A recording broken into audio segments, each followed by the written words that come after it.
Ayan, magandang gabi po sa ating lahat na kasama natin dito sa Chikahan with Prof. Shelo at Prof. Dan. Sinama na siya. Sabi niya magaling na daw ako kaya kasama na ako dito eh. So sige, magaling na ako. Ngayong gabi po, ang guest natin ay si Kong Zia Adiong, no? At he's already logging in. So hinihintay lang po natin siya. So habang hinihintay natin siya, ayan. Ayan. So, ang guest po natin ngayong gabi ay ang ating representative mula sa Lanao del Sur, First District ng Lanao del Sur. Ayan po. Ay, good evening, Kong Zia. Ay, good evening, Ma'am Cielo. Good evening po, Professor Dan. Pasensya na pa ako. No. Okay lang. It's 1 minute. Actually, tatanong ko kung nag-abot ba kayo ni Prof. Dan. I know, tinanong kita, nag-abot tayo sa UP eh. Yeah. But nag-abot kayo ni Prof. Dan sa law school? Hindi po. I never went to law school. Hindi ako Okay, undergrad. I see. Sinisip ko. Kaya imposible. po kayo. Mabuti naman. Actually, nagpapasalamat po kami for joining us. Kasi alam kong very busy ka and you're very active in a lot of committees sa House of Representatives. So we're also very lucky na sumama kasi marami kaming matatanong sa'yo. Kasi ang dami-dami mo. Because you invited me, di ba? So, we're all lucky. Oo nga. Actually, meron ako nakalimutang i-flag sa inyo. Yung sa discussion natin dito, ang last part ng discussion, pinapakanta namin yung guest. Hindi kasi yung nasabi. Okay. Sige. So mamaya, we still have time for you to prepare. Kantahin. Kasi yung discussion namin, sabi namin every night or at least every other night we discuss national issues and all these things. And very stressful para sa ating lahat. So we close the program with a song. But before we go to... Tanongin niyo na lang ako ng hard questions, sabi ako pakantahin mo. Sinabi mo yan, ha?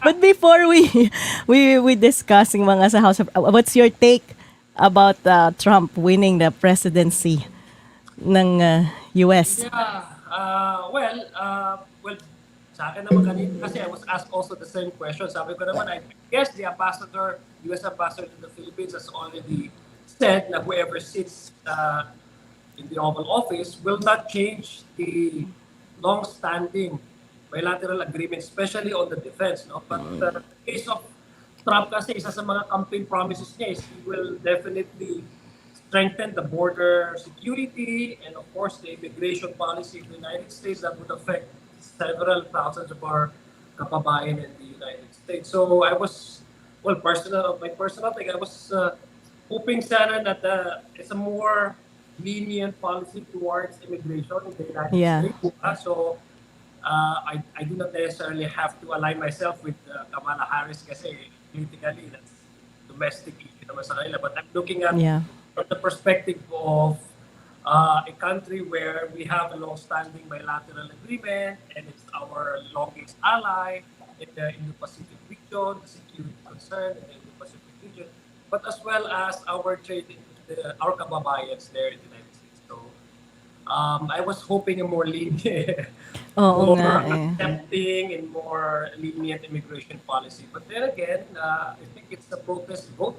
Feeling ko because inflation in the United States, and coming from a background where the issue on Palestine, what's happening in Gaza, I strongly feel the participation of the United States, it could have been better for Kamala Harris and for the current administration, the Biden administration, to be more of a neutral, to stand on the neutral ground. Remember when we called off the war, na kailangan magkaroon ng ceasefire, it was the Gaza has already been devastated by series of bombings and etc. And we all know how the United States supported Israel in the campaign against what happened in October 7 of last year. So it resulted to displacement of hundreds of thousands of Gaza, mga taga-Gaza. And in fact, meron tayong mga family, Filipinos who are married to residents of Gaza or Palestinians na 25 families ngayon who are now applying for status ng refugee status kasi ang bigay lang sa kanila is sa visa. And it lapsed, I think, a couple of months ago. I discussed this over with Secretary Boying Limulia since they're very Filipina and may mga anak sila mga Filipinos. Maybe we can also provide them and the visa that they need. Kasi itong mga Palestinian na nandito are not simply ordinary Palestinians doon sa kanila, sa Gaza. These are professionals. These are engineers, university professors. Some of them are IT experts. So, pwede nating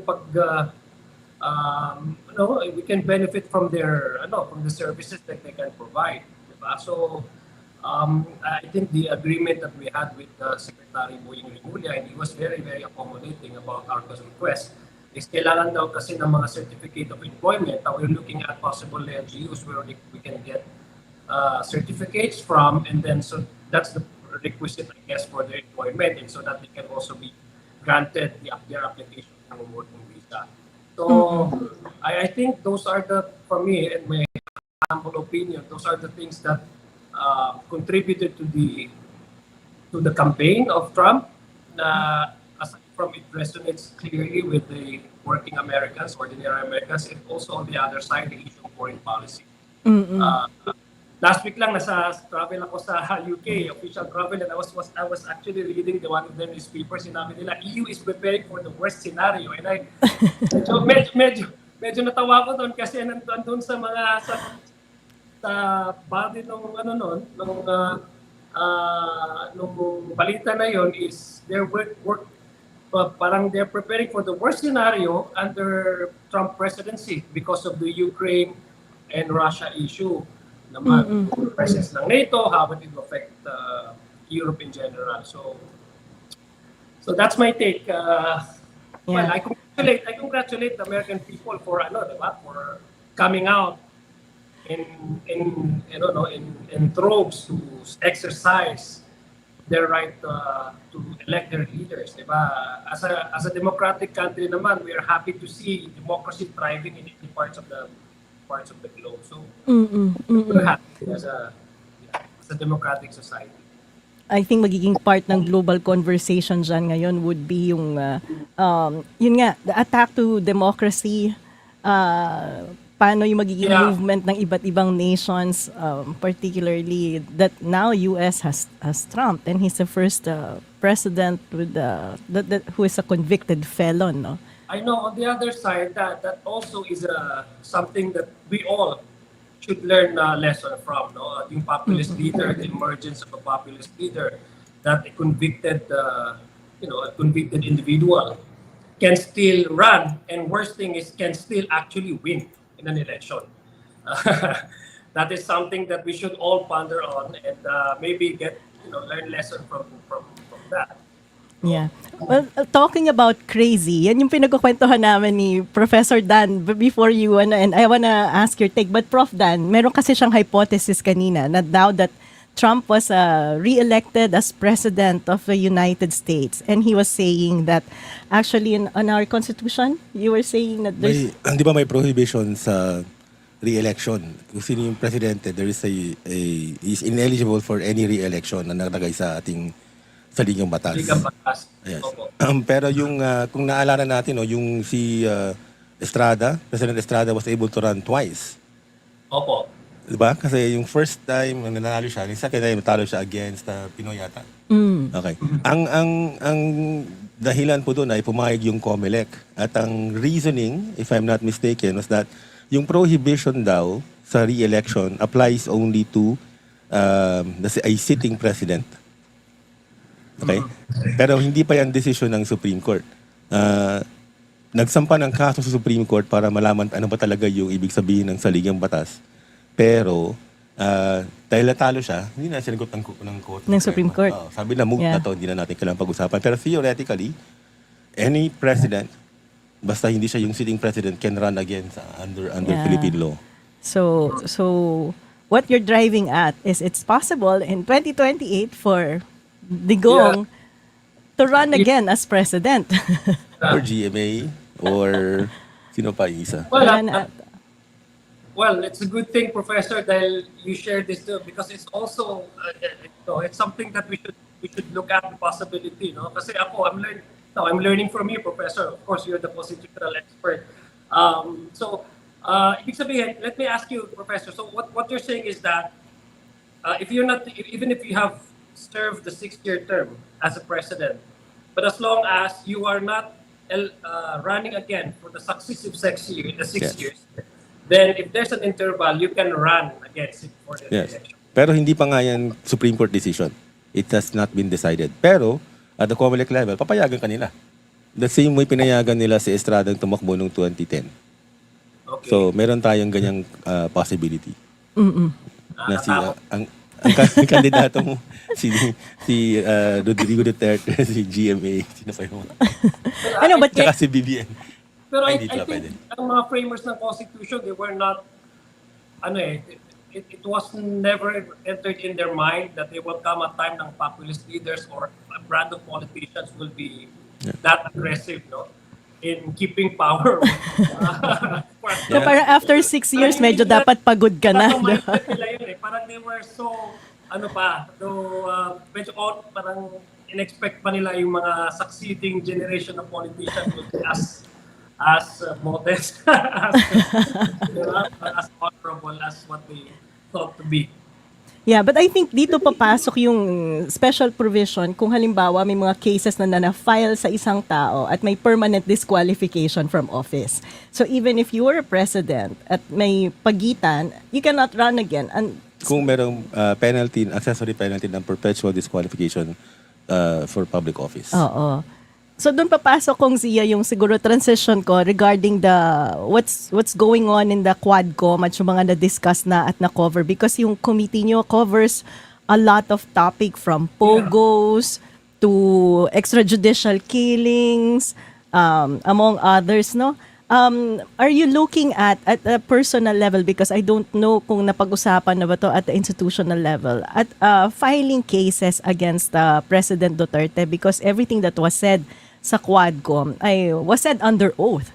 So mga valid statement ito. So ano yung sense mo? Magkakaroon ba ng cases na concretely if filed against former president? Well, first and foremost, may case na yan sa ICC, di ba? As far Yes. as the issue is concerned. Remember, ang Quadcom, 4 kasi na, tama po yung sinabi niyo, Asek, no? Masyadong malawak yung scope niya.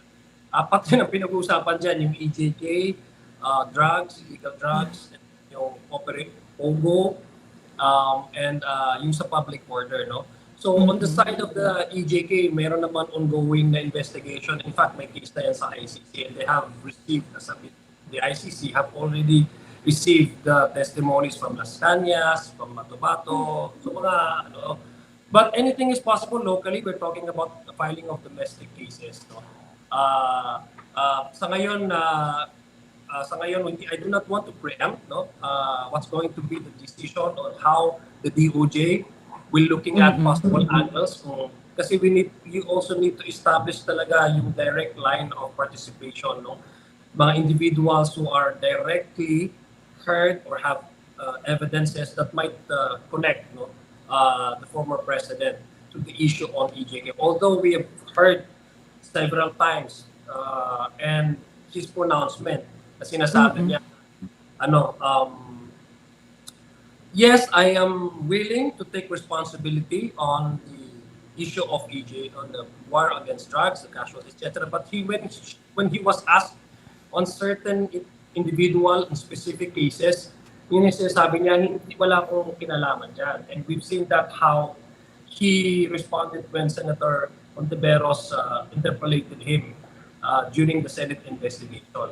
So it's very clear that policy-wise, he's taking up, he's manning up to that responsibility. But when you go down to individual cases, he's saying that I have nothing to do with that because I did not order the direct killing of this certain individual.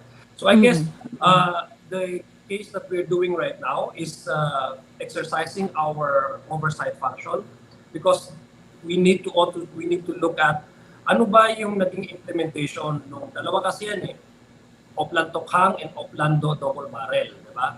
During his time. So ano ba yung naging implementation dyan? Why there are cases na extrajudicial killings? In fact, ang hindi pa natin nakikita dito yung hindi pa na, yung biglang nawala. Yeah. May mga cases pa na gano'n eh. Ang nakikita lang natin is yung namatay as a result of yung operation, yung official operation, police operation, yung mga namatay doon ng laban. Yung mga namatay na ang cause of death is yung mga hindi nakikilala ng mga gunmen, mga assailant, di ba? Yung sinasabi natin para siyang vigilante style of killing sa yon. Ang hindi rin natin nakikita yung biglang hanggang ngayon is namatay at nawawala na hindi na hanggang ngayon nakikita. So those are the layers of crimes that we are looking at. But sabi ko nga, going back to the exercise for oversight function, we're looking at how it was implemented and why is this connected with the illegal pogo. Kasi may mga nagsasabing sa mga testimonies, like halimbawa si Colonel Garma, ang sabi ni Colonel Garma is merong kaya lumaki yung mga namamatay because of yung na-incentivize yung pagpatay. Merong silang binibigay daw na parang may quota sila.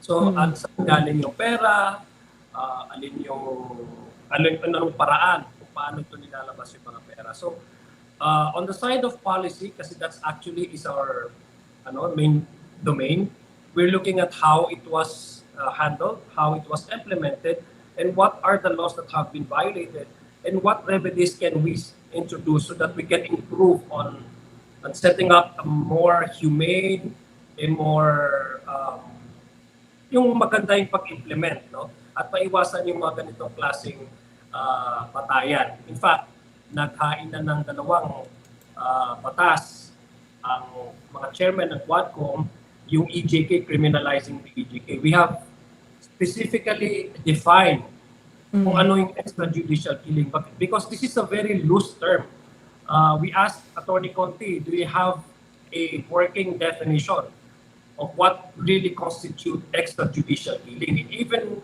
she cannot give us an actual, a legal definition of what extrajudicial killing. When former Senator Laila De Lima appeared in our committee, because I'm the vice chair of the Human Rights, I asked her the same question. Do we have a working definition of what constitutes extrajudicial killing or vigilante killing? She even cannot even give us the actual accepted universal definition, working definition of what extrajudicial killing is. For the first time since we had this started this Quadcom, that we have finally defined what extrajudicial killing is. No? Could be a state-sponsored. It could be brought out by somebody who is part of the law enforcement agency who are actually, and then resort to some kind of summary execution. So that we provided the legal definition. Yan pong legal definition you're talking about, yung bill na na-file, is that where the definition can be found? Yes, it's the bill that the chairman of the Quad Committee filed, criminalizing extrajudicial killing, where they actually provided the legal definition. Kung ano ba talaga yung extrajudicial killing. Kasi parang nung tinatanong natin, paano ito na-coin? No? Paano ito napapasok itong terms na to? Extrajudicial and killing. No? So tatlong words ito eh. So how it was brought out and then make it as a one concept. So, sa loose term, sabi nila, it's brought out by the media. Ang sinasabi is just how they describe the killings. And so, we provided the legal definition. Kong Zia, what would be the difference in terms of being able to define yung extrajudicial killing? Because killing is a crime already. Yeah, I know, yes. Now na, I would assume because ang pupuntahan nito is yung involvement ng government state actors sa mga patayan. What would be ano yung added value ng pagde-define ng extrajudicial killing? Would that add more penalty, strengthening of rights? I think yung level of penalties dyan, kasi pag murder talaga, that's a heinous crime eh. It's non-bailable. Andyan si Professor Danik. Should be available. Doon kasi sa mga cases na na-experience natin based on the testimonies, ang unang-una kasi pumapasok dyan, especially doon sa mga namamatay as a result of official police operation. Pupunta pa yan sa investigation ng IAS, no? They will have to investigate. In some of the cases that we have realized na yung criminal aspect doon kasi nanlaban, di ba? That's the usual term, nanlaban. So, of course, naturally, kailangan din protektahan ng ating kapulisan yung kanilang mga sarili. Pero kung yung usually nagagamit na reason and without further investigating it, ang nangyayari kasi, nawawala yung criminal aspect na dismiss. And then later on, yung administrative case na di-dismiss din sa panghuli. So we see that as a deterrent, no, in terms of dispensation of justice to the victims. Na hindi siya agad-agad na nabibigay yung hustisya at walang investigation. So kung lalagay natin ng, let's say, I think kung di ako nagkakamali, it's a heinous crime. It's also considered like as a murder. So it's a heinous crime, yung penalty niya. So it should be go directly with the courts, regular courts, rather than but treat just as a police matter na kung papasok pa ang IAS. But we're not replacing IAS participation. But that's the intention of that. Number one is to immediately render justice to those who deserve it, and also as a deterrent for any of our state agents to not necessarily resort into killing as their means of arresting or basta lang makuha nila yung dapat nila kunin na tao or basta lang ma-solve yung crime. Kumbaga pag ganun. Kasi we base our the proposed bill on the testimonies that we have received from the hearings that we had conducted sa Quadcom. So, it's parang ang nangyari kasi, parang it's an appropriate and proper response to the current demand of the current circumstance that we are experiencing right now. As far as the Quadcom is concerned, on the issue of EJK, that's the immediate response that I guess the chairman of the Quadcom and even the members felt that should be put into action and should introduce a enabling law para maiwasan yung EJK. I'm wondering actually kung may aspect doon ng pagpapalakas, for example, ng Commission on Human Rights. Kasi when it's state-sponsored, and dun sa experience natin, presidente mismo yung nag-sponsor. So even if we make it a heinous crime, diretso ba yan sa court or hindi, the power of the person behind the policy is a key. And now that hindi na tayo member ng ICC, then we need the third party na kayang tapatan yung power ng presidente to investigate issues like this. Dati si Sen Leila na nga yung CHR, naging DOJ na siya, and she was a sitting senator, and yet the president was able to go after her, no? So, nakita ko rin sa isa sa mga actually when I was a co-assemblyman in the ARM, kasi sa under the Organic Act 1954 na it's actually the human rights, original human rights na-create na ng Organic Act na yun nandun na. It's actually created by the Organic Act 1954. It's just, it needs enabling law. Nung nagpasa ako ng enabling law, ng Regional Human Rights Commission, medyo nilagyan ko ng pangil. May procedural powers sila. Hindi lang investigative yung kanilang level of tawag dito, yung kanilang mandate. But unfortunately, it was questioned, no? Even by the National CHR. Sabi nila, hindi dapat go beyond, no? What is the mandate of the national scope ng CHR is supposed to be patterned after the CHR. So, unfortunately, it did not happen, although na-create na rin yung CHR. So, I just learned recently na wala pa nga talagang yung we need to file to strengthen the charter of CHR para makita natin. In fact, I was in constant communication with one of the commissioners of CHR. Pumunta sila sa akin. So sabi nila, for the past how many decades na, we still have yet to adopt a CHR charter. No? Pero pagdating naman dun sa EJK, it's very, it's very clear naman dun sa batas na what is a state-sponsored crime in terms of investigation. Ang CHR talaga has that power to investigate. And I think it could also be a collaborative effort, no? if it's a state-sponsored killings, for example, then CHR, as we seen it, what did during the past administration, and pwede naman na pumasok yun, no, in terms of investigation. And even after the filing of the EJK, at least we have provided the legal definition and the parameters where the CHR can actually enter into the picture. It would give more credence to the CHR investigation kasi na-clear na yung EJK is a state-sponsored killings, no? And that would be more easier for the CHR to really play around in terms of investigating the crime specific. Kasi na-spell out na doon at na-define na kung ano yung EJK. Kung Zia, sa role ng mga pulis, kasi multiple levels dito sa Quadcom, nakita natin yung role ng mga pulis sa EJK, sa POGO, etc. etc. Aside from itong harsher penalties under the EJK bill, meron pa ba kayong nakikitang ibang policy na kailangan natin i-put in place so that mas mababalik yung confidence ngayon ng mga tao sa kapulisan after natin makita yung extent ng involvement nila sa crime? Parang nasira kasi yung Faith. institution tsaka yung faith sa mga police after this experience. Well, unang-una, pati na rin yung hindi lang sa EJK, I'm talking also of yung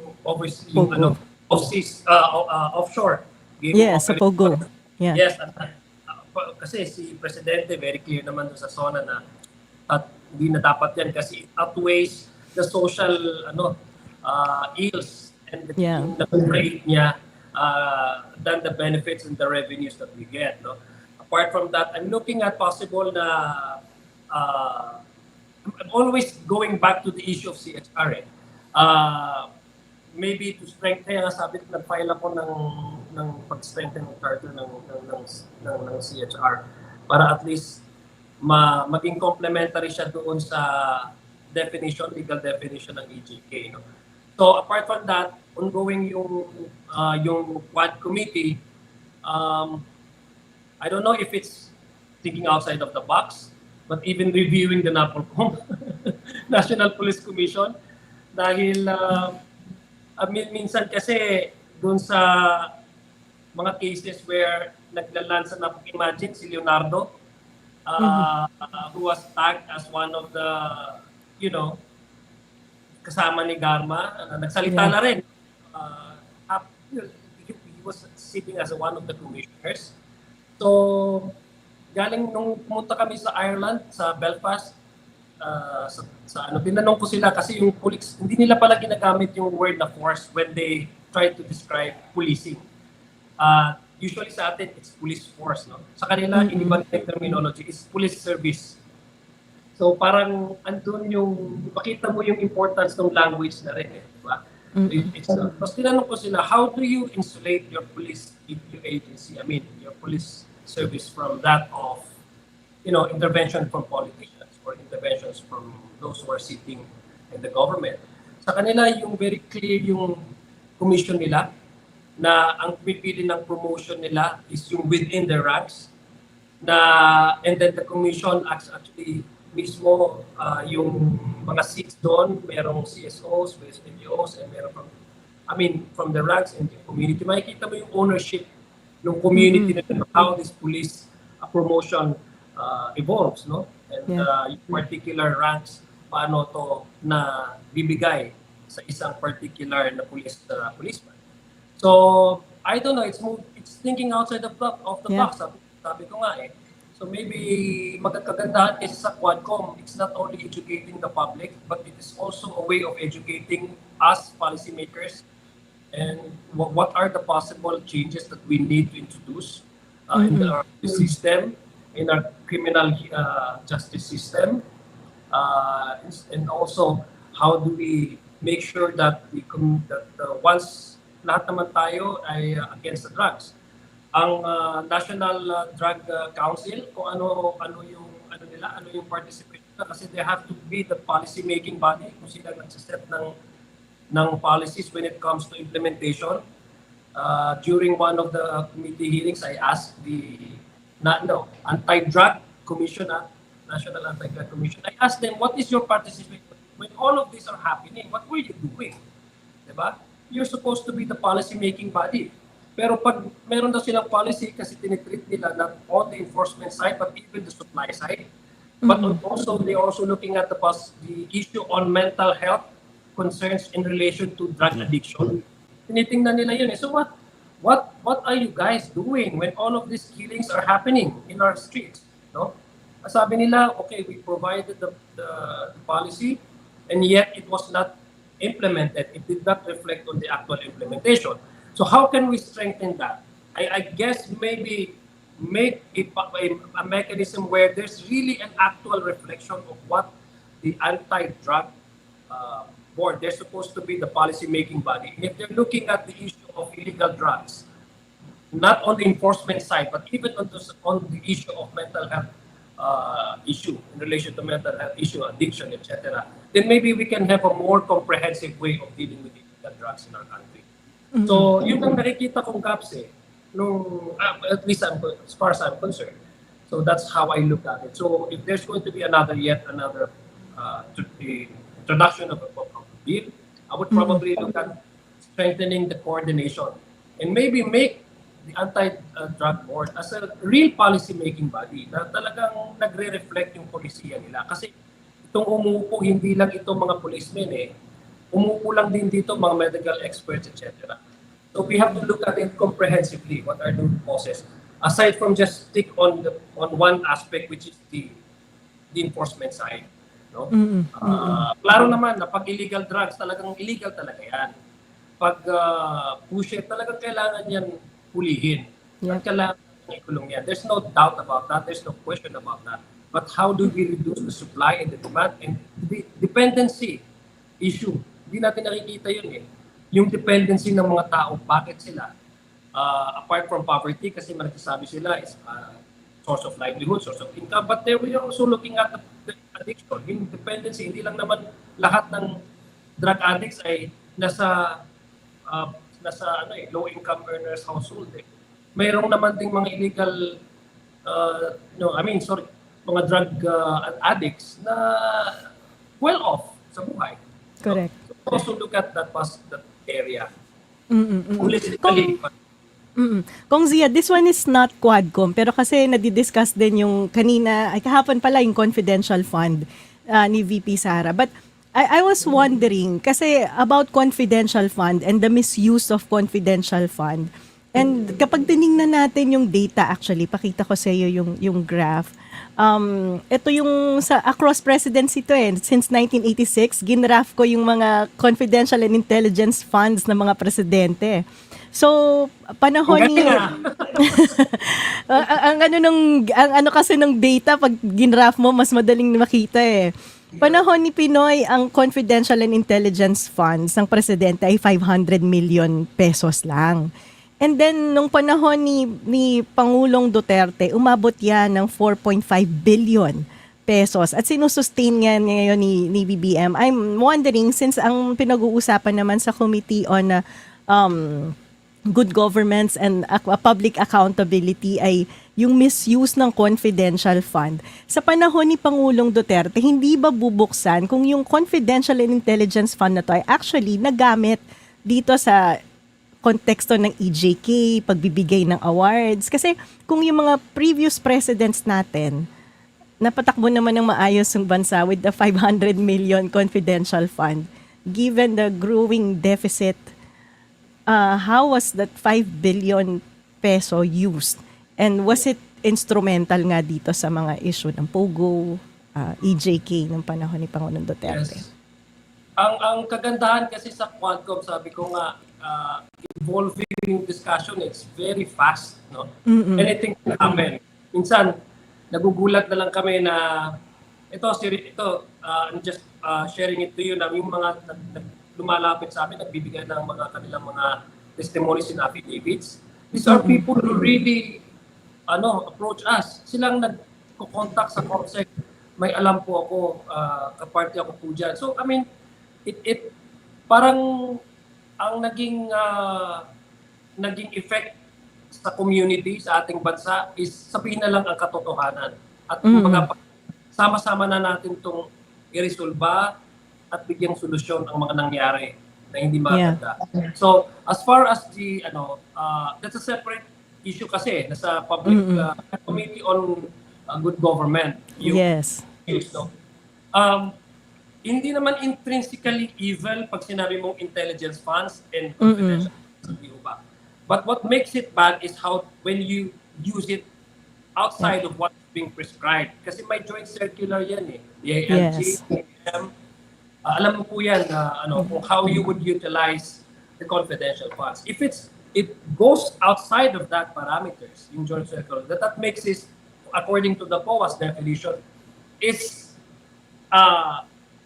misappropriation, Yeah. no, nung public fund. So yung issue nung it may go to a certain point where the previous administration, how they utilize the confidential funds, that's a possibility. Kasi nga evolving po yung pinag-uusapan, no? Dito naman sa good government, it's very clear naman na according na flag na nga ng COA, yung disallowances, and this came about even prior to the budget hearing. Lumabas yung mga notices of disallowances, mga audit observation memoranda na binigay nila sa Office of the Vice President because it was utilized outside of the prescribed criteria and requirement under the joint circular na nilay down on how you can these are not regular funds kasi talaga na-lump dun sa operation ng opisina mo eh. So it has to be used according to what is prescribed by the joint circular. So it came about when a certain way of utilizing these funds ay hindi tama according sa COA. So sabi ko nga, it is the issue on the investigation ng good government. I don't know how the Quadcom will tackle this. Kasi medyo hindi pa siya talaga within the scope of yung purview ng discussion ng Quadcom, but there is an issue of incentivizing the EJK. I don't know. I don't know how that can be, can lead possibly to that area of concern, no, or area of discussion.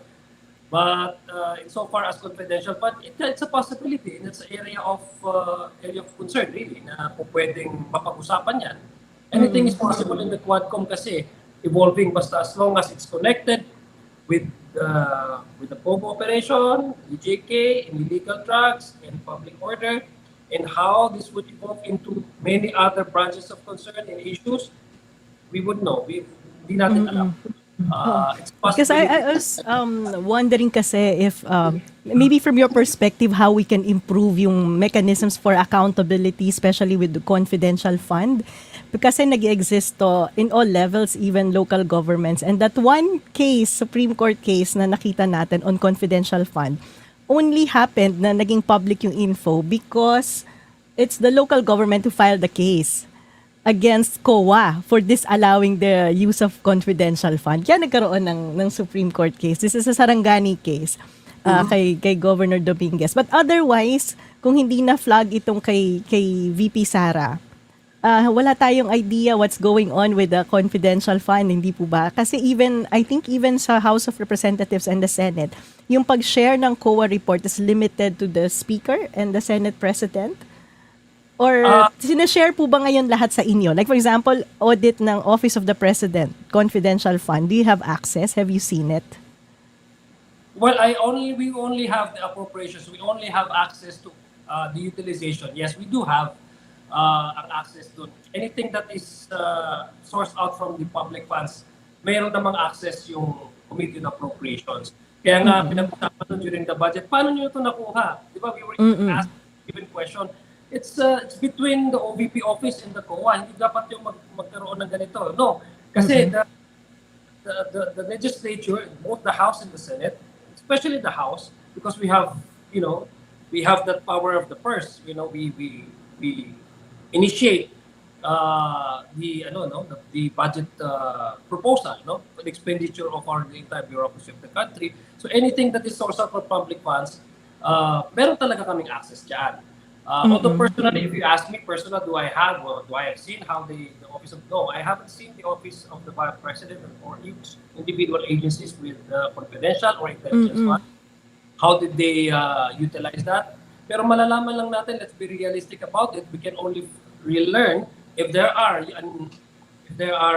probably a misuse of the funds, if there are audit observation, memoranda, or Yeah. there are also disallowances. And I think it's the COA's, it's the COA's expertise and the authority kasi decision making tayo, it's a policy making body, ang dami natin pinapupunan din ng mga issues, and I guess that's how COA should be should be doing exactly, na doon naman talaga natin makikita kung meron pa talagang hindi magandang pagkakasta ng gobyerno, no? And on the part of the utilization of the OVP's confidential funds, I think COA, I commend COA, no, for coming out with this these allowances na wala talagang fear or favor. I think it's a time that sa palagi ko, at least on my part, that I commend them for really coming out with this na meron, teka lang, kasi every budget cycle kasi din, kami din ng mga nag-approve ng budget, dapat din guided kami kung ano yung sinasabi ng COA, di ba? Kasi may low utilization rate, merong etc. So we also rely on COA's observation, we also rely on COA's report, kasi that would guide us whether this agency is actually effectively utilizing the funds na naalat sa kanila. So parang guide na rin sa amin yon. Yeah, paano yan kung Zia?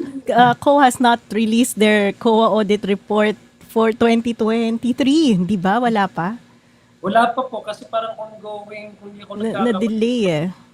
Yeah, parang, well, as far as the confidential funds is concerned, meron pang 6 months eh. Kasi ano pa naman yan, this allowance pa naman yan eh. It's still not, it hasn't reached pa the commission in bank itself. Kasi parang doon pa sa level nung,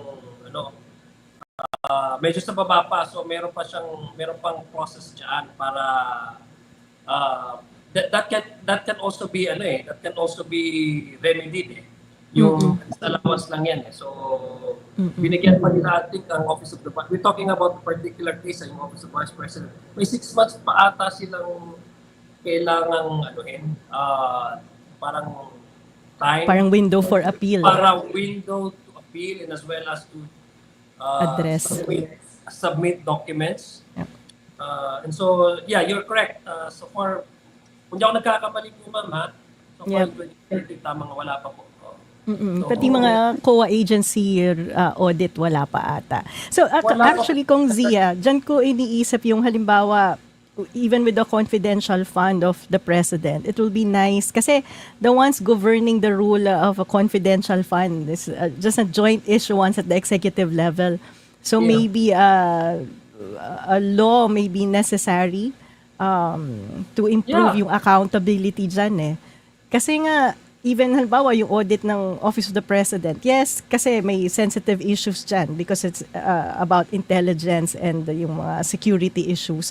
But maybe parang an automatic access to a COA audit report by the minority, the majority key officials, so that may balance of accountability. Because for example, kung ang executive mo aligned automatically with your speaker and your Senate President, wala yung balance of power in terms of accountability on how the funds are being used.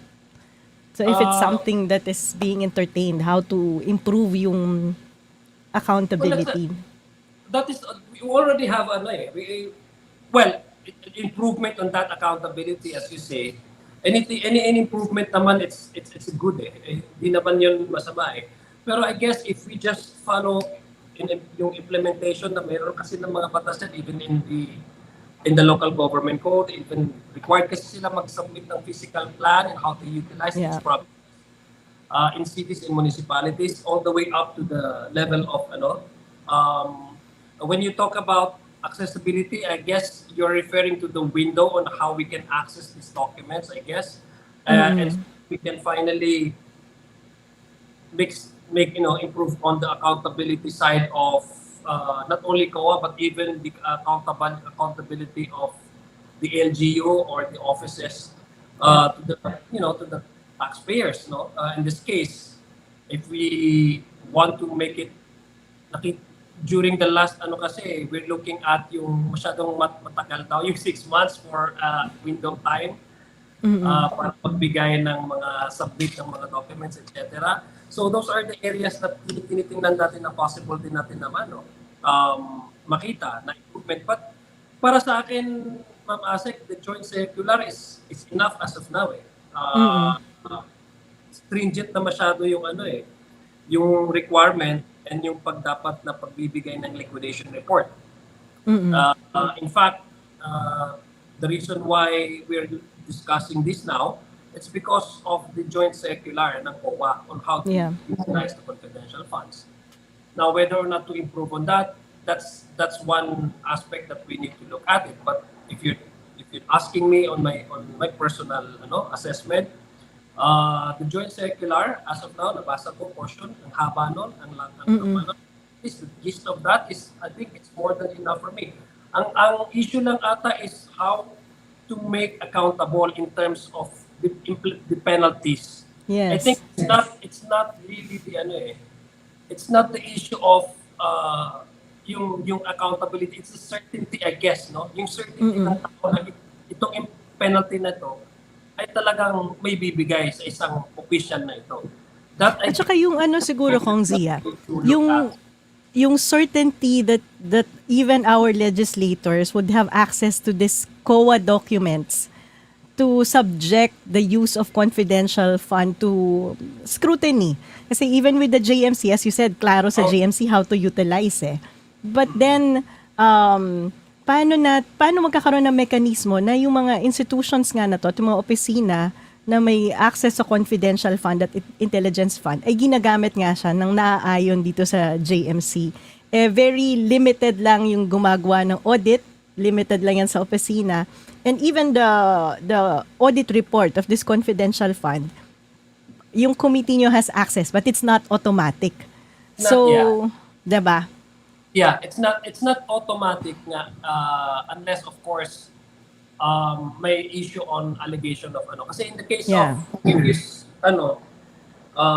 appropriate budget hearing talaga, sabi ko nga we are yung every budget cycle kasi kailangan talaga ng report ng COA di ba? Kasi para mag-guide yung appreciation din ng each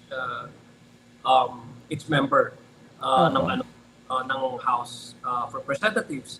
So, yung access na sinasabi po ninyo, how it would be readily available to, pinafurnish naman if it's a public expenditure, I assume, no? I assume that it should be, pinupost naman yan ng COA. No. The confidential fund, hindi. The confidential fund. Yeah, the confidential intelligence, hindi. So that's why I'm wondering, even at least sana sa lahat ng legislators or representative of the minority, maging systematic yung pag-furnish ng COA ng copy ng report. Kasi otherwise, ang nangyayari, it becomes a political instrument rather than a systemic mechanism ng accountability for the use of confidential fund. Sometimes kasi we also have to balance it, no? Pardon my position on this because we also have to balance the issue of national security concern.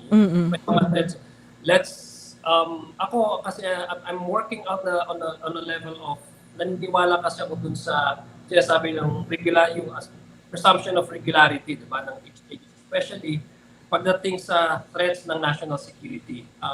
Nakita niyo naman yung anong nangyari sa devastation sa Marawi in 2007. It's brought about by the entry of violent extremism tapos yung radicalization among our youth. So I see as a way to really do community yung community na work to really pin down and to at least to curtail radicalization, because radicalization extremism, it's really difficult to counter because it is an ideologically driven armed movement. You cannot really see which one is radical, which one is violent extremist because they appear simply ordinary. So parang gano'n. So nakikita ko yung Intel Fund, Confidential Fund, if it's really used properly, para magamit as yung apart from yung campaign, yung actual na combat operation, you also partner that with the community on how to infiltrate the community and probably dismantle the root causes of extremism and radicalization. So that's why you need the stakeholders, the LGUs, and the community itself. That can also be used, the intel funds and the confidential funds. Kung yung I'm balancing that also. ang problema ko diyan is you don't really need confidential funds kung yan yung purpose ng budget. Diba, I would allocate a certain amount of money for the purposes that you mentioned. Kung kailangan mong i-address yung radicalization. But the problem is, kung puro confidential, and that's where the problem starts. Hindi natin alam kung paano ginagamit. Di ba? Yeah, I agree. That's why sabi ko, binabalance ko lang po yung aspect nun to national security issue. That's why, if we go back to the joint circular, may nakaspecify po yan depending on how you use that. But sa akin, I agree with you that it should be accessible, similar with other budget being utilized by each agencies, no? But sa akin, we have to limit the confidential funds, intelligence funds. On what purpose? Does it really be used solely for the threat of national security in the security of our streets? So, parang ang nakikita ko lang is we really have, I agree with you, we really have probably, and thank you for bringing that up because this is something new and something that we can also explore. Probably, pwede ring there will be a introduction, a legislation that would really specify and put parameters on how to utilize and what are the purpose really of confidential funds so that civilian agencies may no longer be civilian agencies may no longer access, no? May no longer request. Yeah. But CHR would need money for investigation din, and it's a civilian agency, no? So maybe defining the agency and the function. Like for example, Bureau of Internal Revenue, they to a certain extent, kasi kailangan na mahanap ang mga tax evaders But siguro yung tama ka, Cong, yung balancing nung purpose and at the same time yung mechanism of accountability. I'm zeroing in on the issue of national security because that's how I really experience yung nung national security issues. Correct po. As I completely agree with you. May mga certain civilian agencies that may be properly allotted with intelligence funds. Kasi may mga mandate sila na nag-iimbestiga sila. Sometimes, yung investigation, through the course of their investigation, and they put their lives and their families' lives at risk. So, yes, but we really have to classify and put borders kung ano talaga yung parameters on how we can utilize this. Not all civilian agencies should be given, I agree with confidential funds. But if they are given the confidential funds without, hindi nagpo-fall within that category, and I think it should open to public scrutiny and public transparency, as far as I'm concerned, dapat talaga pinupost yan. But sabi ko, there needs to be a balancing because confidential fund, intelligence fund, it's not intrinsically evil. It's how you use that based on the status and based on the current policy that we have outside of joint circular, that makes it questionable. So it's a good thing that we're discussing here kasi pati ako, I learned a lot from you guys. So, good thing. Kung Zia, may dalawa pa akong ideas kasi. But the other one, since nanggaling pa lang kayo sa Europe, I'm wondering kung na-experience nyo. Ito madalas kasi ito ma-experience sa mga OFWs natin. And we are in the gray list dun sa Financial Action Task Force. Kapag ka nagpapalit ka ng pera sa abroad and then you identify yourself sa Filipino, tapos may dala kang cash, talagang mag-iisip ng 2 beses yung mga financial institutions because we are in that gray list. Hindi rin automatic yung mga financial transfers natin kasi they're very worried about yung mga pinapaayos pa sa atin in terms of regulation sa financial transactions natin. And nakita natin dito sa Pogo operation with what's her name? Itong Alice Guo? Si Alice Guo na nakapag-transfer ng pera ng dire-diretso from China to the Philippines, diba na? What's your take on that sa AMLAC?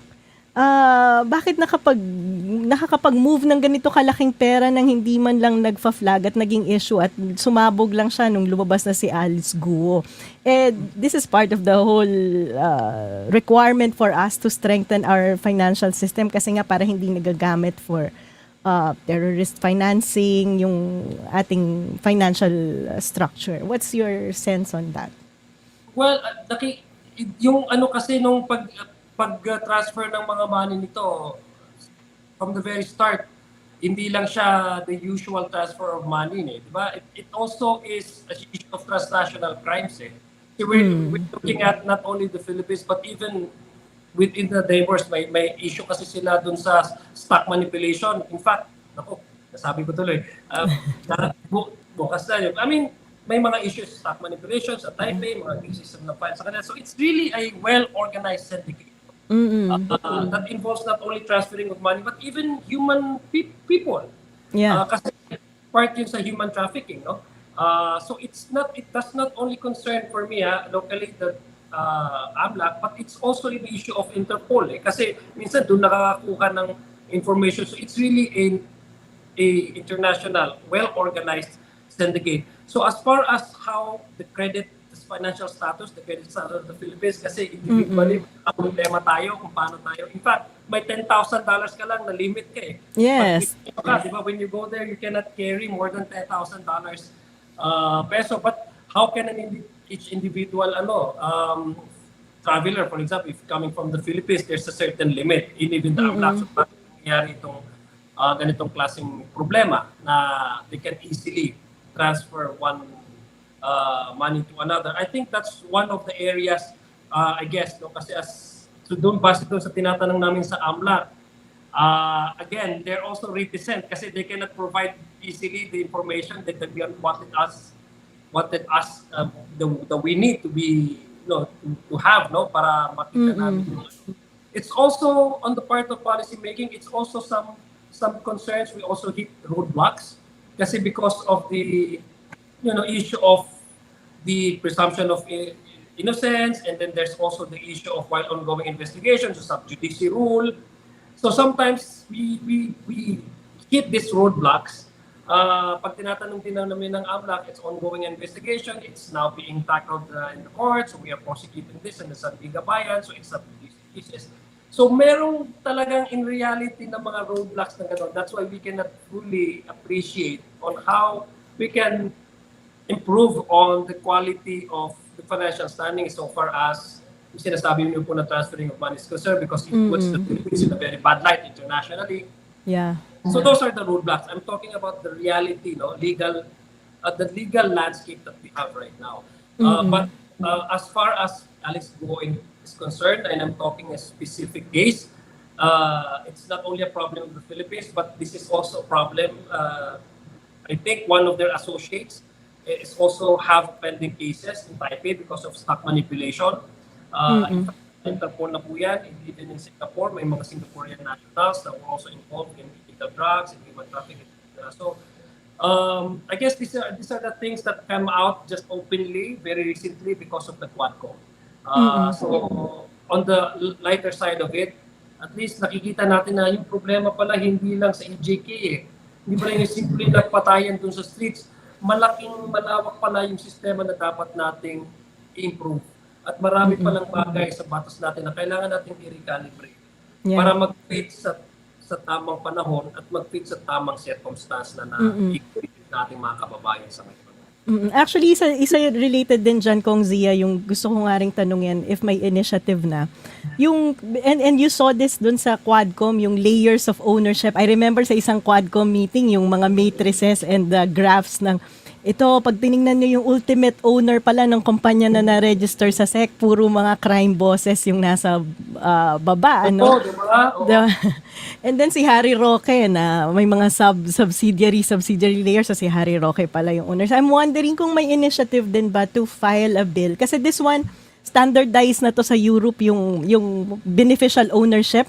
So that kapag ka nag-register ka sa Securities and Exchange, automatically these companies are required to disclose sino ba talaga yung beneficial owners ng mga kumpanyang to. Right now, SEC has a regulation But it really needs a lot to enforce this policy, and we don't have it yet. So I'm wondering kung napapag-usapan ba yan at nasa pipeline ng... It's a good thing you brought that out kasi isa yun sa pinadraft at pinaformulate. Kasi nakita natin during the course of this investigation, may mga dami Yes. companies eh. And makikita din natin, di ba, kasi very clear naman, hindi po pwede yung ownership ng foreigners, hindi dapat malalagpas yan sa sa 60%, di ba? They cannot Yes, even yes. si Professor Dan na gumaganon. So, ibig sabihin, he agrees with me. So, I mean, nakikita natin po, based on the course of our investigation, kaya nga it led to the Quadcom eh. Kasi isa yan, may certain alante na naka-acquire ng property sa, kung di ako nagkakamali, sa Mexico, Pampanga. Yeah. And so, he's a Chinese national. Tapos naka-acquire ng bogus birth certificate, puros din mga late registration. Yeah. And sometimes, kaya nga may si Cassandra Ong at saka si Alice Buo, kasi mga Filipino daw sila, kung titingnan mo, ang dami ng mga subsidiaries ng mga companies na yung mother company nila, sila yung major stockholder, they own more than half of the stocks. Tapos ang mga nila is mga Chinese na. So, doon naman sa iba, treasure. So ibig sabihin, ganito rin yung operation ng sindikato. No? So, it's a good thing that you mentioned that kasi isa po yun sa ngayon. We'll help you draft. We will help you draft the bill. Ako na naman yan. Because isa din yan sa mga requirements natin dun sa Financial Action Task Force, yung recommendation to adopt the beneficial ownership bill. And then it's also a requirement sa commitment natin sa Extractive Industries Transparency Initiative to actually have a law on beneficial ownership. But nagdi-discuss kami ni Prof. Dan actually kung medyo proactive yung mga agencies natin at the national level. They actually don't need the law to implement yung disclosure ng beneficial ownership because under our Foreign Investment Act, these agencies have the mandate to make sure na mga Pilipino nga yung beneficial owner sa mga kumpanya. Yeah.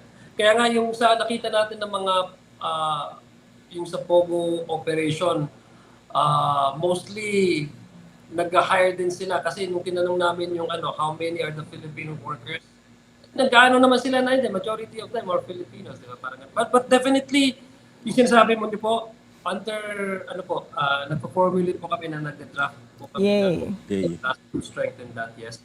Buti na-mention niyo po yan kasi at least naalala ko, tama. Isa yung sa mga ipa-file naman ng mga chairman ng Quadcom. Oo, kasi at the global level, advocacy yan eh. Yes. And it's part of the anti-corruption policy na ina-adapt na globally, and yun yung missing sa atin. Yes, I agree. Ako. May question ka pa, Prof. Dan? Marami. Pero... sige, go. Ako daw laging namamangka eh. Hindi, lang. To clarify sa audience, diba? Kasi this is in aid of legislation. Kasi itong mga committee hearings na criticize kayo as telenovela. Pero I'm on your side kasi I'm happy meron ng law sa AJK, may bill na sa Pogo. And now we're talking about all the other possible laws, di ba? Yung sa CHR, yung sa NAPOLCOM. Para sa audience po, yan po yung purpose nito. Para to dig out yung mga facts para makapaghain ng mga bagong batas. Pero I have to ask, kasi yung sa research ko, meron pa rin kayong standing invitation kay former President Duterte. Bukas ata dapat. Is he indicated any intention to attend? Or? Nung November, supposedly November 1, I was in po ako noon sa official trip po ako noon kaya hindi ako naka-attend yung previous na Quadcom. Pero ang alam ko, the invitation stands, and then nagsabi naman po siya ata na pupunta siya. Pero yung letter po niya, dito yung letter. So, nagsabi po siya nung previous na na Quadcom hearing na pupunta siya, and then later on, hindi siya nakapunta because of, I guess, kung di ako nagkakamali po yung sa medical concern. And then, biglang nag-attend siya sa Senado. And then, ngayon, Ang nagsabi naman siya na pupunta in the next Quad hearing committee. Although naka-receive na, but I guess the chairman would be the one to publicly inform kung ano yung content ng letter na yun. But there's an indication that lawyers of the former president will be the one to attend. No? That there's a possibility na hindi na siya personally pumunta. Although kami, we are expecting that we are holding him to his word. Na sabi niya, he already had confirmed his attendance in his previous letter na pupunta siya. So I personally am hoping still na kung pumunta siya sa Senate dun sa investigation nila, there's no reason for him not to attend the Quadcom hearing. Pero yung babantayan sa inyo, yung the way you handle him. Kasi yung sa Senado, ang bigat ng criticism sa kay Pimentel, no? Kay Senator Pimentel for being too lenient, no? Dahil medyo nag-over na, nagkocross na ng line si former president. So what's new? What is there something that we should expect kapag umattend si President Duterte sa House of Representatives na hindi na niya nasabi o hindi nagawa ng Senado? Sa amin naman definitely we will not allow any resource persons to hostage the discussion. Definitely if you're a resource person, we are hoping that you can add context to the ongoing discussion for the understanding not only of the members but even to the general public, no? So we are expecting a more positive discussion and exchanges. Despite what we've seen, what we saw during the Senate investigation, we still, on my part, I'm hopeful that he would be more straightforward in his answers, kung pupunta po siya, and definitely, very conscious po kami sa rules ng House rules and yung pag-maintain and uphold ng decorum. So if there are curses or may nag-swear sa ating mga guests at mga resource persons, definitely that would be deleted from the records. Because we don't want also that such example of how a certain public official behaves in a very formal forum committee hearing, especially if we discuss a very important matters that affect the lives of the Filipino people. It should not be trivialized and be turned into a joke. Sabi ko nga, kanina po nag-press briefing po kami, I was asked the same question and ang sabi ko is, as public officers, we have to set ourselves fitting to the office that we assume. So we don't own the office. The people owns that office. So we have to maintain a standard of na tayo mismo would be a role model. And our job really is to deliver good services to the people. It is not our job to make the people laugh all the time, di ba? Our job is it's not to joke around, especially on matters that really are really serious. No, it affects the lives of the regular Filipino. Wala akong problema if you turn yourselves as a clown at your expense, but at the expense of probably issues on public security, at the expense of the lost lives during the war on drugs. We should not trivialize those issues by turning into a joke. Kung ikaw gusto mong katatawa-tawa ang sarili mo, that's your business, that's your concern. But not at the expense of public discourse, and at the expense of public policy. So ang ma-assure lang namin is it's going to be very formal. We will still maintain the proper decorum, and we expect the former president to abide with this rules. Kasi he's a former president, and I'm sure he's aware. Being a former member of the House of Representatives, he's fully aware of the rules that we, up to now, uphold from the time that he's a representative from Davao. Kong Zia, may mga ilang questions lang dito, yung iba hindi related sa ano. But like for example, question ni Davina, may balak daw po bang investigahan yung PCSO sa mga constant winners? Kasi nakakapagtakay. Totoo naman yung probability of yung winning sa PCSO. May mga initiative po ba na investigate yan? So far, wala pa pala akong Kasi ang may moto proprio lang talaga na may power to motu proprio is yung good government, kasi yun ang Blue Ribbon Committee natin, and motu proprio. Yung iba kasi na sa games and amusement, committee on games and amusement, I don't think kung may motu proprio power ba sila to investigate. Unless there are resolutions or if there's a privileged speech na ihahain, talagang walang choice but to investigate. But so far sa ngayon, I'm sorry, wala pa akong alam na ano. But that's a good question, and I think kasi tama nga, no? Parang yun ang naging issue yun, sometimes naging national issue yun eh. So sa ngayon, so far, I can only tell you what I know. So far, wala pa atang naghain ng resolution. Oh, so that's an easy money to launder. That's an easy process to launder Pero money. di ka lang alam ang games and amusement, committee on games and amusement, kung meron silang motu proprio power eh. Hindi ko lang alam under the rules. Tama po. Yan. Sa ngayon, Parang- wala pa po. Parang yun lang naman po yung pending question dito. May isang question dito tungkol kay Harry Roque. Marami raw siyang inapi sa Bataan.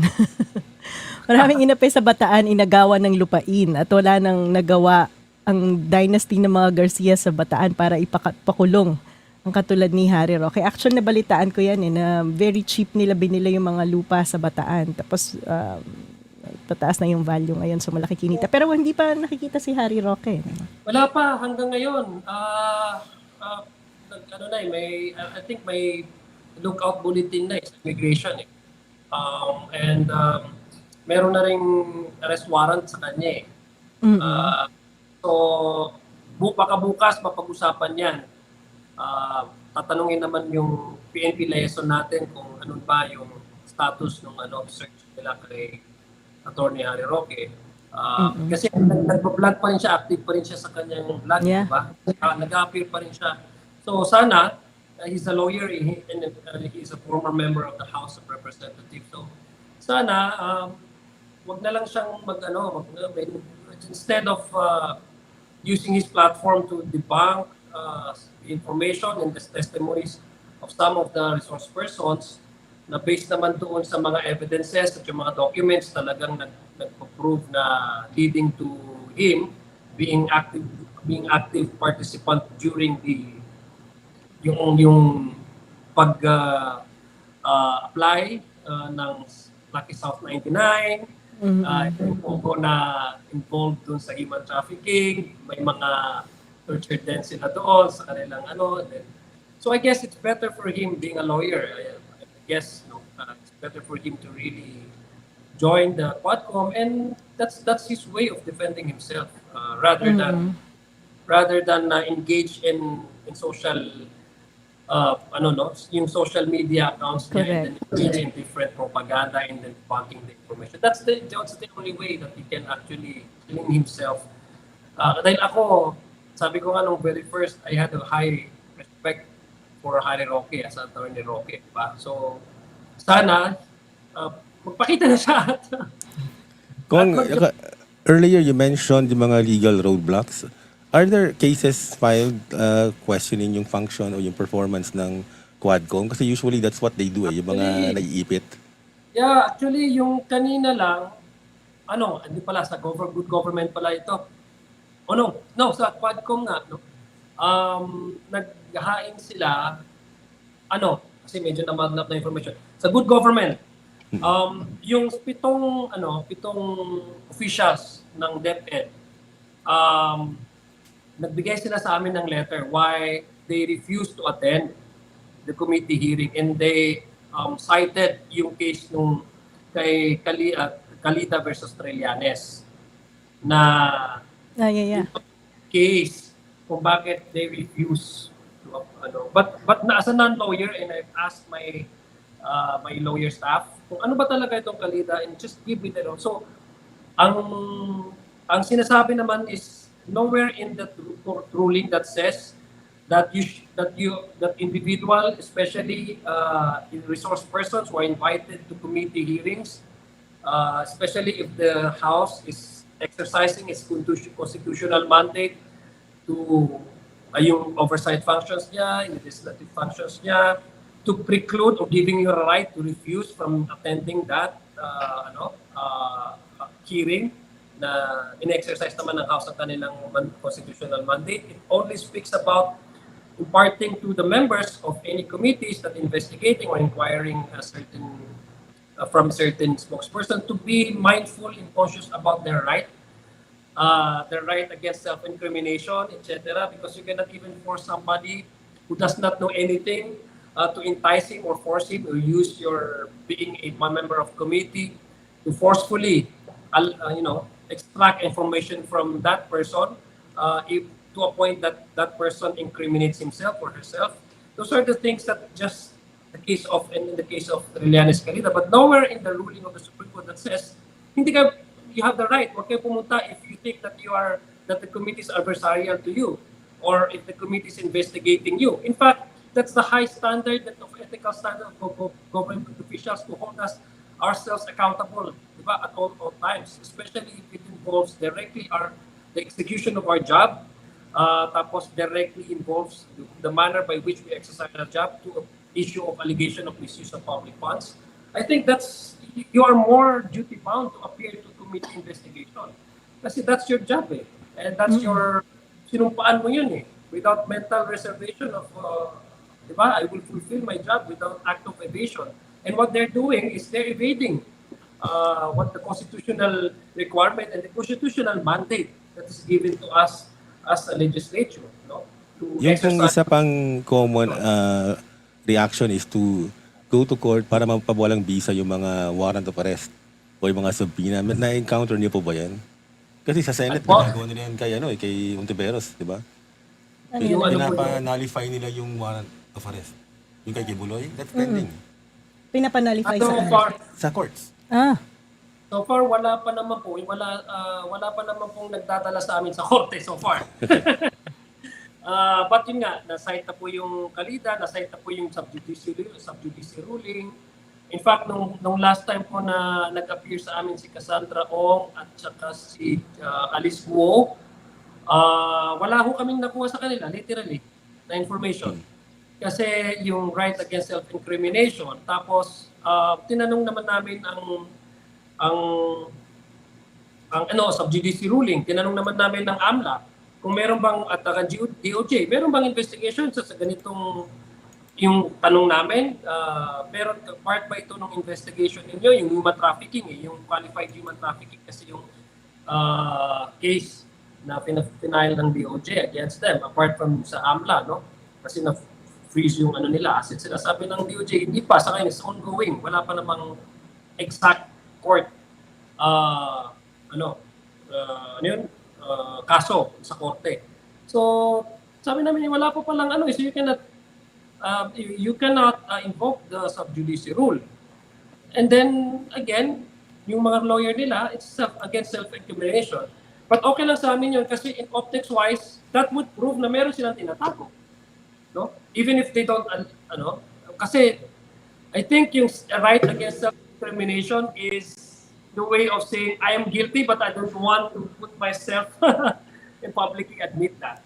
So if a person invokes the right against self-incrimination, to me, it's a one way of saying I am guilty but I don't want to publicly or accept or to admit that I'm guilty. Yan. So, maraming salamat Kong Zia. Baka daw, yung nagtatanong dito, ano daw ba yung kakantahin mo sa last part ng ating show? In replacement sa pagkanta, pwede ka rin mag-share ng poetry. Meron nang tumakas sa pagkanta ba't nag-share ng poetry? Basta along the arts. Ba? Oo, arts daw, arts. Pero pwede ka rin naman kumanta, Kong Zia. Yun ang Or something inspirational.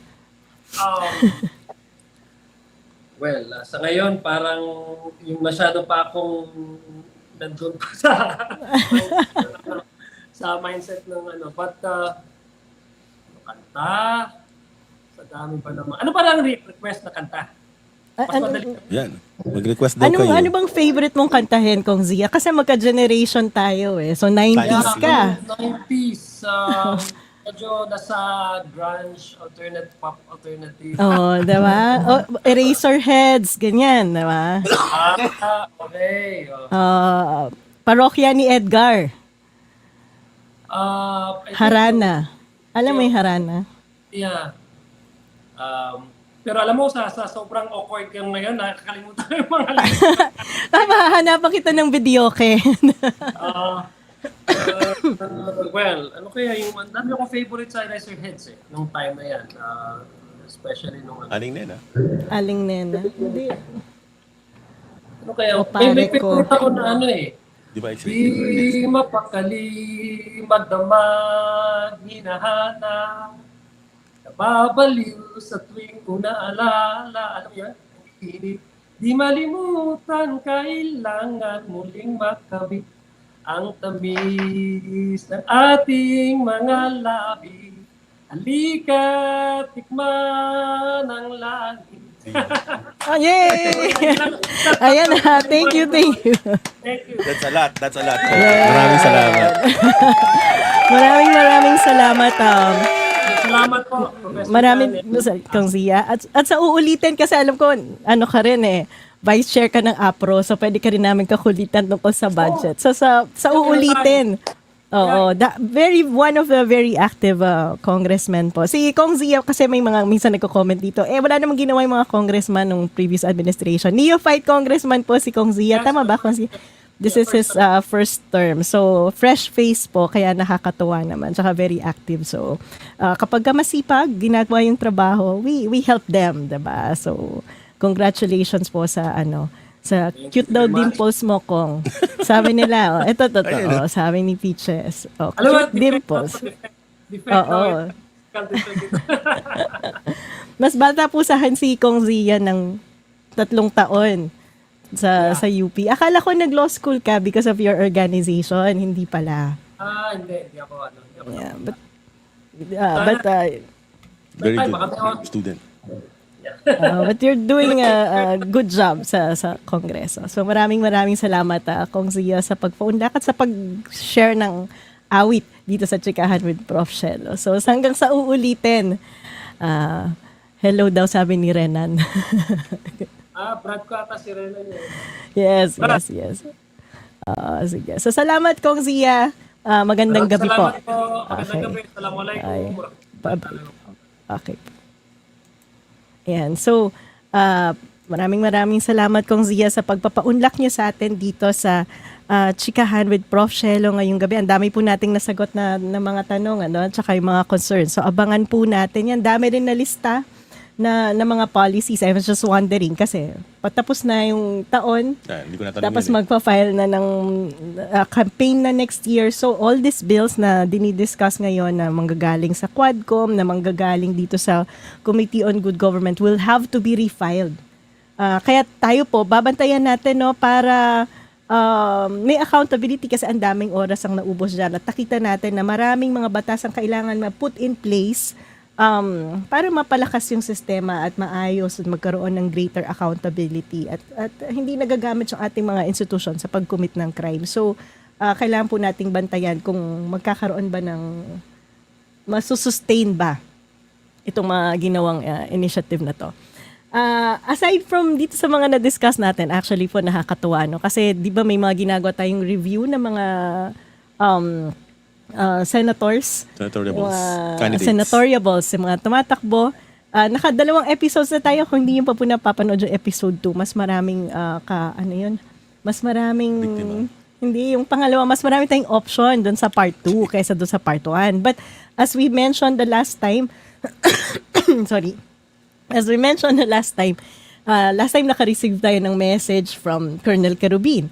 Naka-receive tayo ng official letter from Senator Tolentino sharing with us yung kanyang clearance na kinuha from the Office of the Ombudsman. This week, yesterday, I received a letter from Senator Ping Laxon because we discussed yung kanyang, di ba sabi naman po natin doon sa discussion natin, ito yung mga na-associate sa kanila na mga kaso noong nakararaan. At ito po ay mga public information. So nabanggit natin yung the Sir Corbito case, yung alleged dollar accounts niya sa United States at saka yung yung dalawang yun so sumulat po sa atin si Senator Ping Laxon. So babasahin ko po yung message niya sa atin. So Sabi niya, the allegation that the FBI confirmed the claims of senior military officers during the time of then President Gloria Arroyo in 2001. So panahon po ni Arroyo to. That I have hundreds of millions of dollars for my alleged involvement in criminal activities when I was chief of the Philippine National Police is not only misleading but also malicious. It was part of the massive disinformation campaign and harassment efforts by the Arroyo administration against me at the time. In reality, what I had in the US was about $16,000, which I earned legally, definitely not the hundreds of millions of dollars as my accusers claimed. Years ago, I even challenged my accusers to provide evidence of such accounts, offering that they could have any such funds if found in my name. To this day, no proof has surfaced. More telling is that I had maintained such huge accounts as my accusers claimed, I would have attracted the attention of U.S. anti-money laundering authorities who would have filed cases against me had they found proof of such. Again, to this day, no such case has been filed. It is also worth noting that almost 20 years later, the late Victor Corpus, the then ISAFP chief who hurled many false accusations against me during the Arroyo administration, has admitted his indiscretions and apologized. Even former President Arroyo acknowledged in her published book that she was fooled by scammer Ador Mawanay et al. As for the Curatong Baleleng and the Sir Corbito cases, suffice it to say that the courts have cleared me of involvement in the cases. The Curatong Baleleng case was dismissed in 1999. It was reopened in March 2001 during the Arroyo administration, but the Quezon City Court dismissed the multiple murder charges in 2003. No less than the Supreme Court affirmed the dismissal of the case in November 2012. Regarding the Sir Corbito case, the Court of Appeals withdrew the murder charges in Feb 2011, saying Cesar Mancao II was not a credible and trustworthy witness. In 2015, Mancao admitted that he was pressured by the Arroyo administration into implicating some personalities, and I never shirked the case against him when he went abroad in January 2010, shortly before an arrest warrant was issued against me as part of the then administration's political harassment. Under the Supreme Court ruling in the case of Miranda versus Tuliao, an accused who is at large with a pending warrant of arrest can legally seek affirmative relief from the court through a petition for certiorari and prohibition. The Supreme Court affirmed the ruling of the Court of Appeals in dismissing the double murder charges against me and denied with finality the Sir family's motion for reconsideration in November 2011. So yun po. Parang syempre for purposes of fairness, binabasa natin yung sulat ni Senator Ping Laxon to share his response dun sa mga na-associate sa kanyang mga kaso. And we're doing this so that the public will be informed, no, of your decisions on who to vote in 2025. So yan po yung love letter sa atin ni Senator Ping Laxon. So we did see na dismiss yung sa Dasere. Yeah. Kasi baka yung narinig lang niya yung TikTok version. Yeah. So baka incomplete. No? Opo. But we did say na dismiss naman yung mga murder charges against him. So but baka lang hindi niya narinig. Oo. Kasi sa TikTok shorter version. So yung mga nasa TikTok po, please watch the YouTube version. Nandun yung complete review. And subscribe. And subscribe. And then, of course, may nag-message din po sa atin. Kakausapin natin tong mga fisher folk sa Bicol. At nakausap din natin si Cong Wilbert tungkol sa usapin ng Save Bay doon and may mga issues ng land grabbing na lumabas sa bilyonaryo. So, nire-research din po natin yan. Okay. So, ano pa po? Yun lang po. So, medyo magaling na ako. So, sa Friday, tuloy ang ating concert sa Pampanga, sa Guagua, Pampanga. Pero may ano pa rin po tayo, may YouTube live po tayo. Ang didiscuss natin ay, di ba pala natin ipa-part 2 yung party list? Magdidiscuss muna tayo bakit mahal ang kuryente sa Pilipinas. So, yan ang topic natin sa Friday. So, yun po, maraming salamat po mga flood control projects. Nako, magde-dedicate tayo ng isang session dyan. Actually, gusto ko nga pong pag-aralan tong mga data ng budget ng Kongreso. Kasi nag-post po ako sa Facebook, pero yung mga budget na nakalaan for flood control projects, particularly in Bicol, yung 2 billion and 3 billion ba yun? Hindi ko na maalala yung exact figure. Yan po yung mga naka-allocate sa regional and district office ng DPWH. But it turned out na may mas malaki pang pondo na may nakalaan din per province, pero naka-allocate yung pondo sa central office. So yun yung sinasabi ni Senator Villanueva na 60 plus billion pesos naka-allocate sa Bicol. So doon po yun naka-allocate sa central office. So yun po yung gusto ko talagang himayin. Kasi yan yung tinatawag na convergence fund. At yung convergence fund na yan yung malaking beneficiary, yung convergence programs and projects. Pag tinignan niyo yung budget, pag dinownload niyo yung budget ng DPWH, may program doon nakalagay convergence. So, ano ba yung convergence na yan? Pag hinimay-himay mo yung convergence na yan, dyan pumapasok yung flood control, roads, at saka yung mga multipurpose building. No? So, sa national government, sa central DPWH pala yan pumapasok. Pero, nakalagay din yan sa iba't ibang probinsya pa. So doon pumapasok yung iba pang insertion ng pork barrel. Ito pong climate change expenditure. Request. Tama. Hindi. Itong climate change expenditure tagging, yes. Actually, tingnan nyo naman yung website ng climate change. Dapat bini-breakdown nila doon eh. Kasi ang nangyayari ngayon, if we budget, tatag nila, ito related sa climate change, ito related sa climate change. And then maraming loans ang ginagrant kasi urgent issue ang climate change. So nagkakaroon ng mas maraming access to financing ang mga gobyerno, especially if they identify these projects as climate change projects. Pero ano nga ba itong mga climate change na to? Climate change projects na to, nagagawa ba talaga ito ba talaga yung pinakamagaling na response sa mga issue ng climate change sa ating lugar? Di ba napag-usapan natin yan isang session with Professor Mahar Lagmay at sinabi nga niya na hindi lamang flood control, di na pag-create lang ng kanal ang solusyon sa climate change. So, but if you go to the climate change website, meron dyang climate change dataset. Pero hinahanap ko itong pang 2025 proposal. Kasi pag tiningnan nyo yung website ng DBM, tinag nila, sabi nila, ang climate change programs and project related for 2025 ay halos umaabot ng 1 trillion. So ano yung 1 trillion na yan? Ano yung breakdown na yan? Atong mga pinagtatatag as climate change related programs and projects. Yun yung mahalagang malaman. Kaya lang minsan after the fact kasi, batas na bago ilalabas yung disaggregation. Kasi last time I checked, wala pa yan sa website ng climate change. So ito yung mga gusto ko sana talagang i-raise kay Cong Zia. Naiintindihan ko yung concern sa confidential funds, sa security, national security, intelligence, but there has to be a balance in terms of accountability. Kasi konti lang ang nakakasilip ng mga report ng confidential fund. And in this case, kaya nagkakaroon ng hindi man pagdududa yan eh. Yung political, they're just going after Sara. Dahil yung hearing sa House of Representatives ay tutok lang sa confidential fund ni VP Sara. Pero ang dami-dami rin naman mga pondo na certification audit lang ang hiningi, katulad ng MOOE ng Kongreso. Yeah. Yan ay certification lang. Ang Office of the President na 5 billion ang confidential and intelligence fund kumpara dito sa hundreds of millions sa pinag-uusapan natin kay Sara ay napakalaki.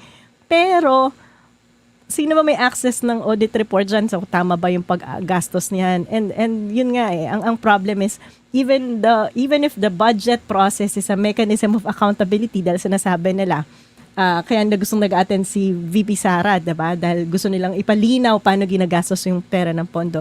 But they're only asking the Office of the Vice President. But dahil hindi tinatanong yung presidente, mas malaki yung confidential and intelligence fund niya. At bakit kailangan pa ng hiwalay? Iba pa yung confidential fund, iba pa yung intelligence fund. And imagine, sorry natutuwa talaga ako sa graph ko na to. Gusto ko lang ibalik. Kung di pa kasi kayo natatauhan. Yung iba nagsasabi na dati namang may confidential fund pa, anong panahon pa ni Pinoy. Nung panahon nga ni Pinoy, bumaba pa yung total confidential fund kumpara sa panahon ni ERAP at ni GMA. Kung titingnan nyo, and kapag umurong ka pa ng konti, panahon ni Cory at ni Ramos, halos wala. Pero tingnan nyo naman, after Pinoy, panahon ni Duterte, from 500 million, naging 4.5 billion ang intelligence and confidential fund. So, I would suppose kung nag-research sila sa Quadcom at nagkaroon ng mga reward mechanism, they should check kung paano ba ginastos ni Duterte itong confidential fund and intelligence fund. Baka yun yung ginamit pang reward sa mga pumapatayin, mga pumapatay. We should Diba? also know, no, dahil kung ang Congress ang gumagawa ng budget, they have the power to reduce yung mga request ng government agencies. Including the Office of the President. Office of the President. Diba? Kasi kung equal nga sila eh. Check po yan sa executive branch. Hindi sila dapat sinunuran ng sa hinihingi ng Presidente. Yan yung sinasabi ko, equal branch. Magkapasing lakas ang legislatura at saka yung executive. Oo. So, marami nagpo-point out, ang liit lang naman nung kay VP Sara, 500, 600 million kumpara kay BBM. I think kahit na piso lang yan, 2 piso, 100 pesos, 500 million, 5 billion, kailangan may mekanismo ng accountability, no? Kasi lahat po yan ang gagaling sa tax natin. Ito nga, lumalaki na may utang ng gobyerno, di ba? Hindi mo nakikita yon. Yan ay konektado sa kung paano ginagastos ang pera natin. So yan, yung mga confidential fund, intelligence fund, yan. Pag lumalaki yan, saan kinukuha yan? Kung kulang yung budget ng gobyerno, For other things. mangungutang sila. So pag nangungutang sila at hindi na nababayaran ng gobyerno yung utang natin, saan kukuhanin yan? Bagong tax. Saan kukuhanin yung bagong tax? Sa atin. Diba? Kaya, doon na naman nabubuisit na naman ako. ending na. Ayan. Wrap So, up. kaya po kailangan binabantayan natin paano ginagastos ang pera ng bayan. Kasi minsan, inisip natin, ano naman yan budget ng national government. But yung budget ng national government, sa atin po yun galing. Yeah. Sa atin yun. At saka kung tinignan nyo yung payslip nyo, lahat ng binabawas dyan, SSS, Pag-ibig. GSIS, Pag-ibig, PhilHealth, tax. Wala tayong choice, di ba? Pagdating yan, bawas na yan. So, kung binabawas na yan, sana naman may bumabalik sa atin. Mapakinabangan naman natin, di ba? Diba? Sunod nga, tatanong ko kay Kong Zia yung AKA project ng House of Representatives. Kasi, maliban sa 4Ps, yung 4Ps targeted yan sa mga low income. Itong AKA project ni Speaker targeted sa mga may trabaho. Paano mo dinidistribute yung AKAP na yan? Magkano? Diba? Paano sinong tagta-target? Diba? Kung magkakaroon ka lang ng 4Ps, magkakaroon ka ng AKAP, dalagay mo yung pangalan ni Speaker kung dinidistribute mo na may standard TAR pa kapag nag-distribute ka. Tsaka kung mas malakas ka, mas mukhang malaki yung AKAP na ibibigay mo, diba?